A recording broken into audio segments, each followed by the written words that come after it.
Good evening, everybody. We've got Dr. Malcolm Mulholland here, Kiwibank New Zealander of the Year Local Hero Award winner and the chairperson of Patient Voice, along with a whole bunch of other stuff in the research for this, a flag expert, which was something that jumped out for me. So thank you very much for being here, Malcolm. Much appreciated. No, thanks for having me.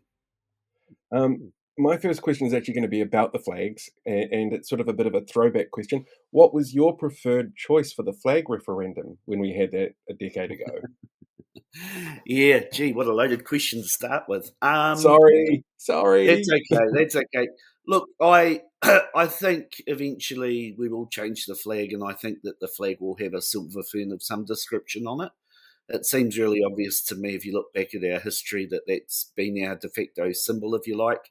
Whether you look at military or produce or different areas of New Zealand society. So that would be my pick when we eventually do make the change. So not laser kiwi.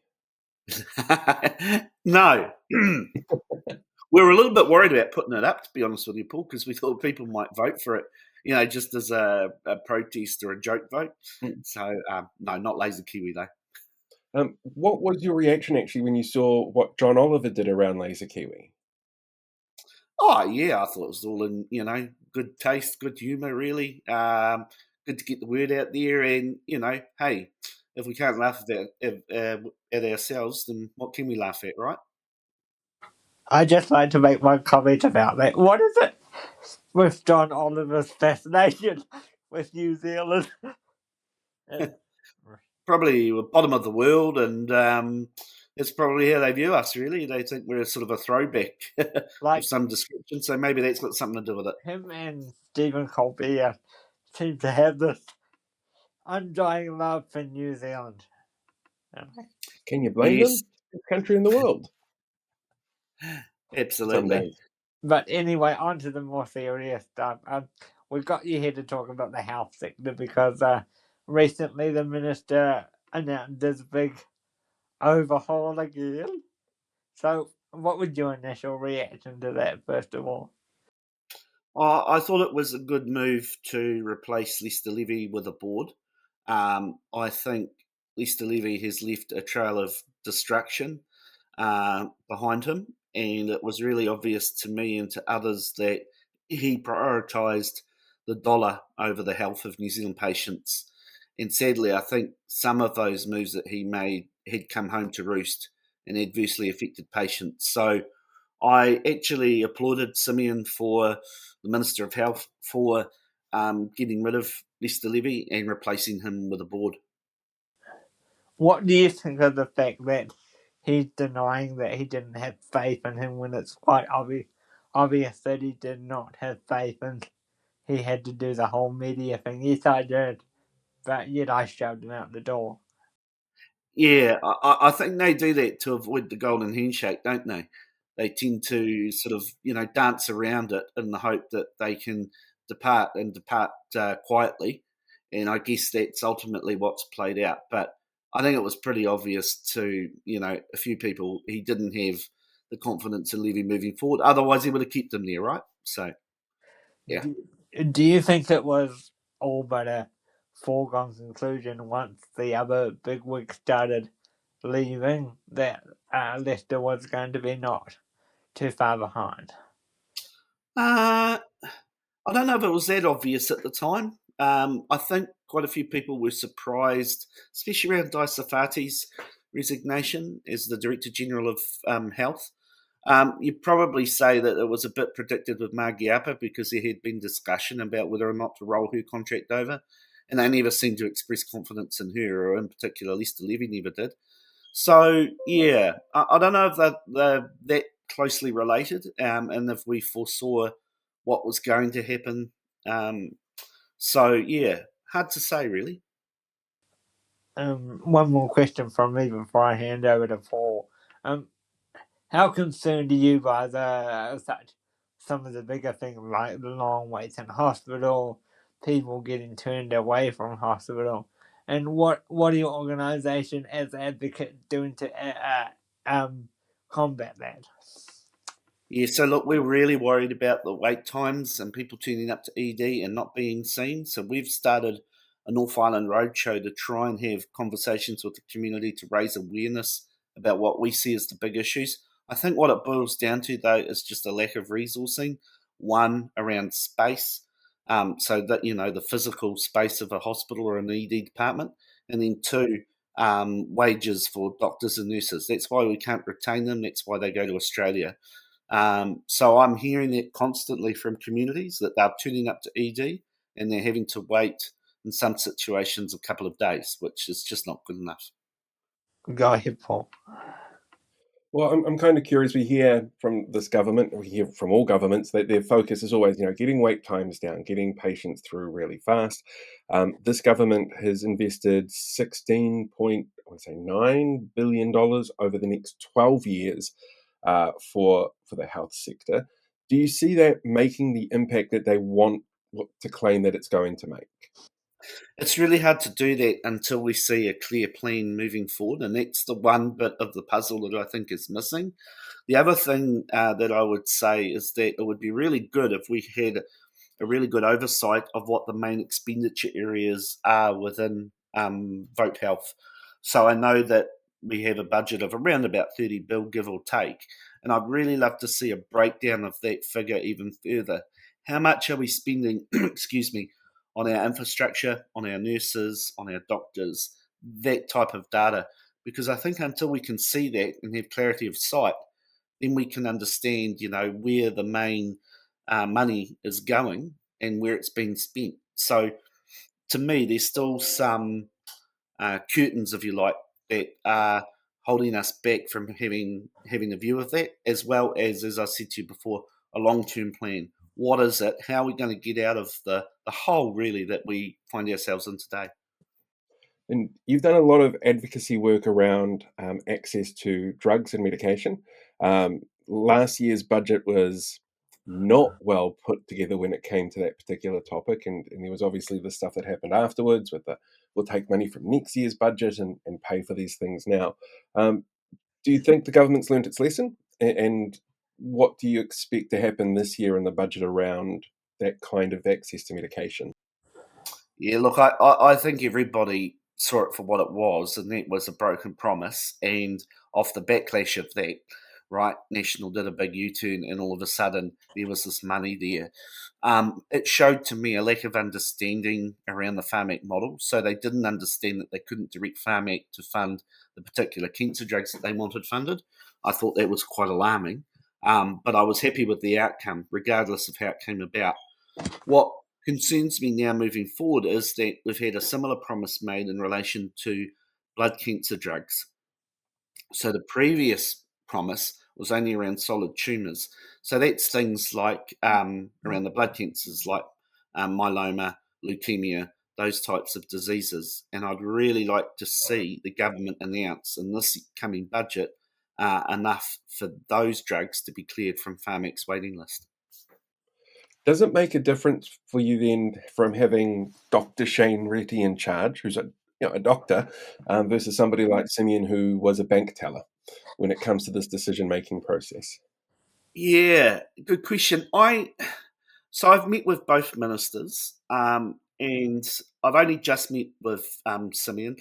Quite a likable guy, to be honest. And I can see kind of why he got the nod. I think Shane's downfall was perhaps he got too down in the weeds. He was very much a man of detail, and so when you're trying to convey that to the public, sometimes it can get lost in translation. Um, Regardless of who the Minister of Health is, though, I would like to see some long term commitment to fixing the problem that we find ourselves in. Hate to harp on about the long term plan, but I just can't see what it is. And I'd also like to see them reach out to Labor and Labor to receive that invitation and go, yeah, let's work together because health is so important. If we can't get health right, then so many people are going to unnecessarily suffer. And that's what really concerns me. How did you feel about the move from around the bowel cancer screenings that was announced, I think, last week, a couple of weeks ago, Yeah. um, where they took funding for specifically Māori and Pacifica bowel cancer work for people from, I think it was 50, and lowered the general age down to 58 for everybody. Yeah. It feels like there could be some disparities in the outcomes from that. I'm kind of curious what your perspective on it is. Yeah, look, I was really annoyed. I thought that they could have done both. So kept the screening program for Māori and Pacifica 50 and above and lowered it for the rest of the population at 58. I think what we have to remember is that we're dealing with a system that rations. And when that happens, some people miss out. Theoretically, nobody should miss out. Our screening age for bowel cancer should be 45, just like it is in Australia. And they made promises about that before the election. One thing that did disappoint me again was that we had no plan around what the government's going to do to alleviate problems within the pathology sector. So they're the people that look at the samples. We know that they're about to go on strike. There are massive issues within that particular workforce. That strike's happening at the end of the month, as well as what is the plan to get more gastroenterologists so that if somebody is said to have a high suspicion of bowel cancer, then they can go through the pipeline and be seen by a gastroenterologist. We've got a massive shortage of gastroenterologists, and that's playing out right now in the community I live in, Palmerston North. So what do you think of Simeon's new catchphrase, I guess you can call it, timely quality healthcare? I find it a bit like awkward that he keeps pushing that narrative. Yeah, that's a good question. I'm always a bit skeptical of catchphrases, and it sounds like a salesman, right? If I'd roll this out, enough people will believe me. The devil's in the detail when he comes out with sentences like that. Hey, that's great. You can have it there as an aspiration, but until we know what that detail is, then we'll know whether or not that can become a reality. And that's the bit that I never can have sight of. I'd love to. I'd love to go, yep, I can see your plan. I can see how you're going to achieve that. But I'm yet to see that level of detail. Yeah, and what do you think will be the next step that you hope, or that they hope they don't do, or that you hope they do? So two ends to question there. So one that you hope they do, and one that you hope they don't. I hope that they don't become wedded to the idea that we have to continuously make cuts in the health sector. It's one thing not to spend more, but it's another thing to actually try and reduce your spend.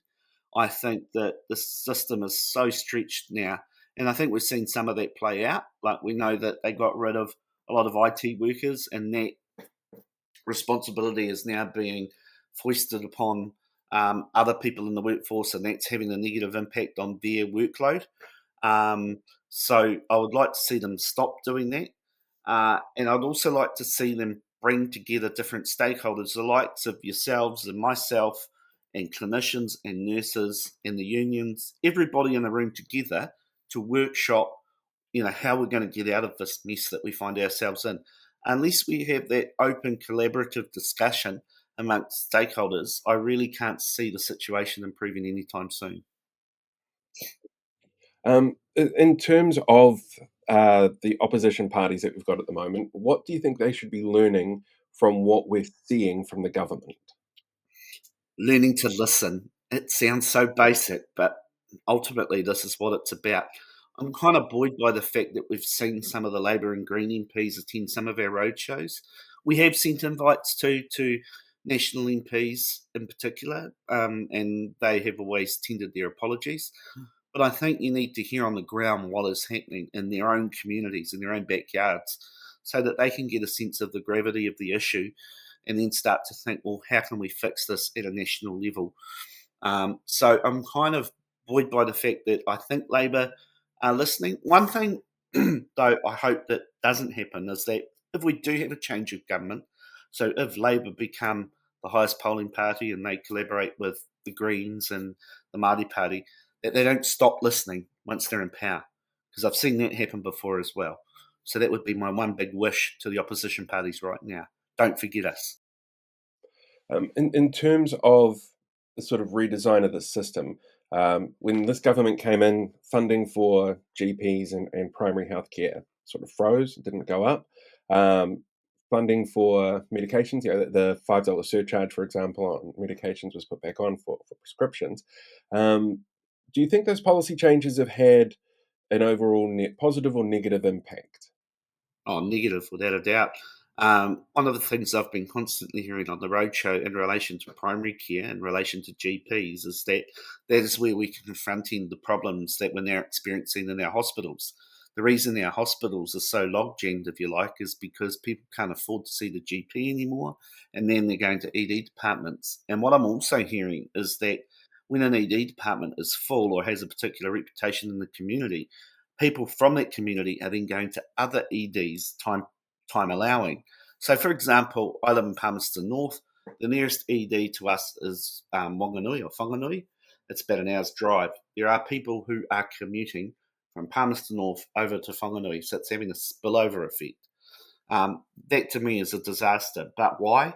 Because people can't afford to see the GP. They can't get in to see them if they're lucky enough to do that. I remember a headline I think it was last year, 48-hour wait time at one stage at the ED at Palmy. Yep. It's got to be stressful for everybody involved.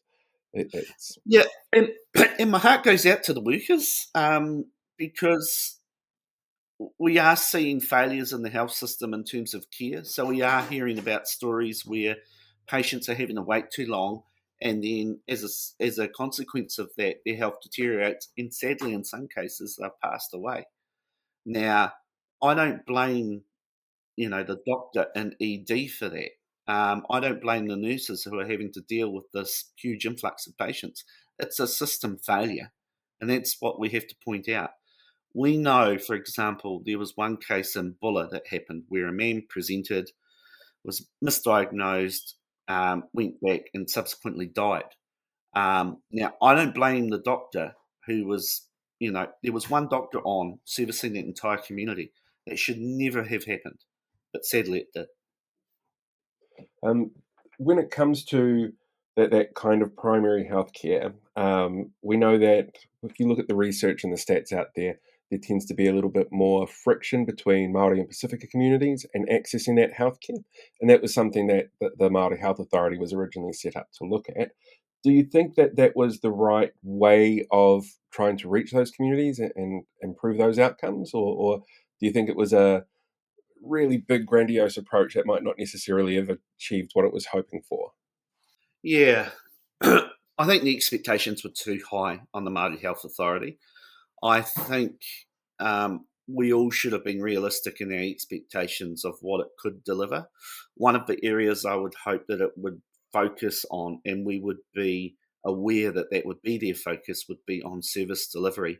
So, one of the things that we all experienced, whether we're Māori or not, was the pandemic, right? And so, what the government wanted was for everybody to be immunised. The Māori rates of immunisation in Pacifica was low until they started switching it to a Māori friendly service delivery.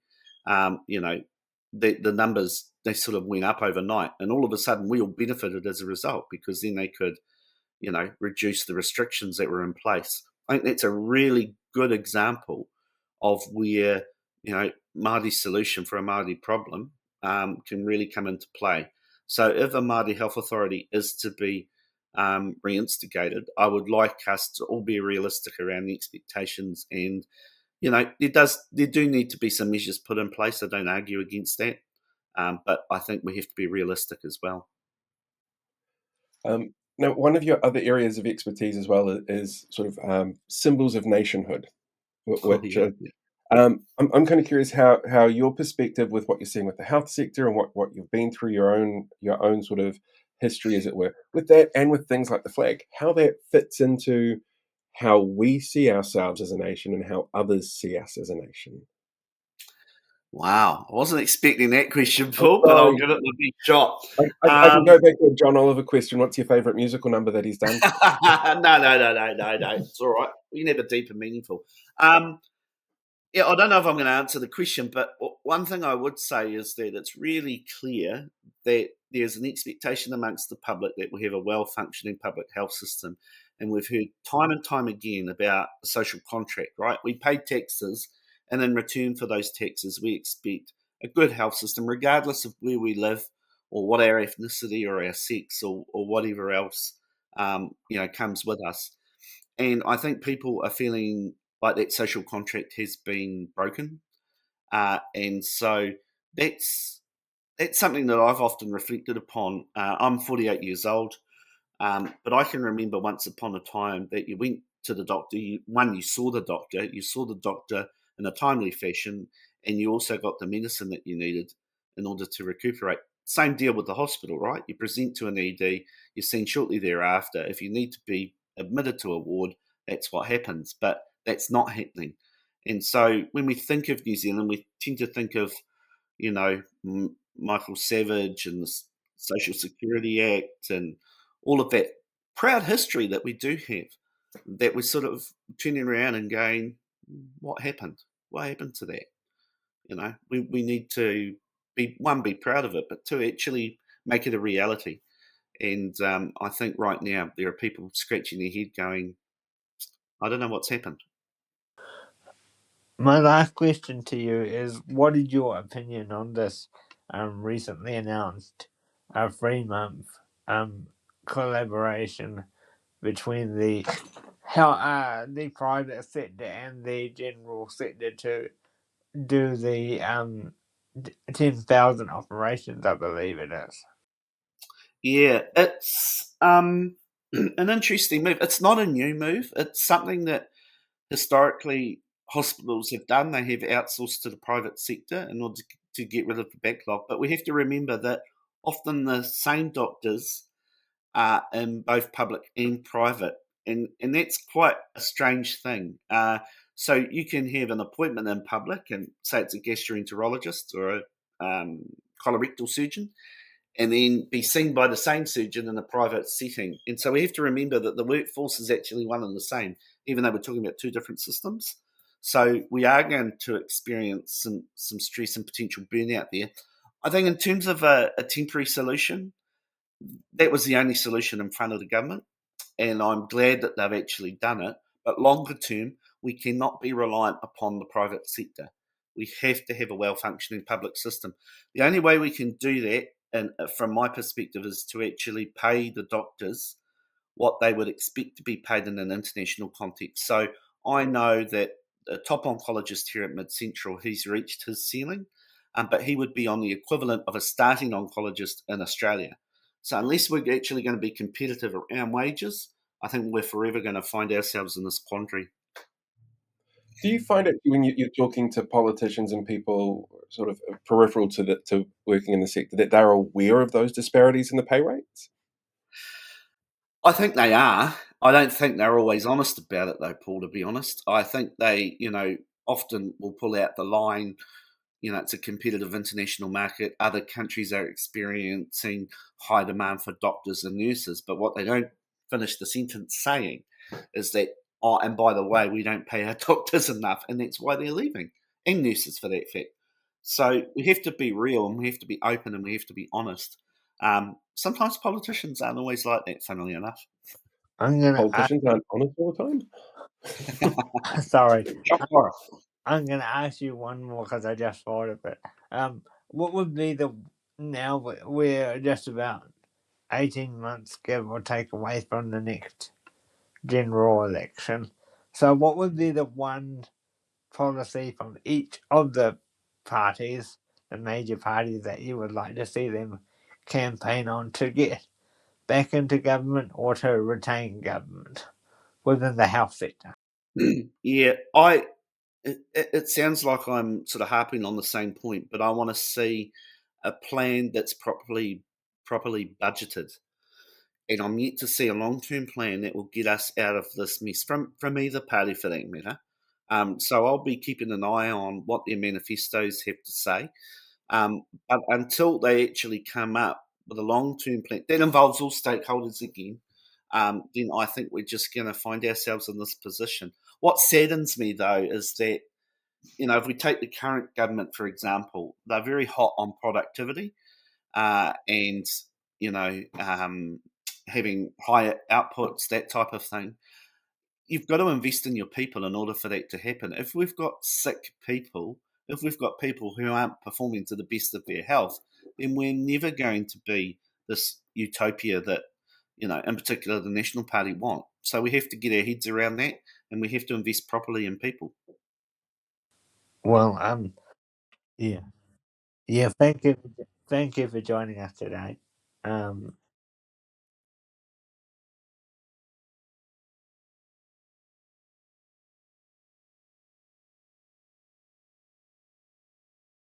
Hey, thanks for checking out today's video. Make sure you like, share, subscribe so you get more updates as we go along.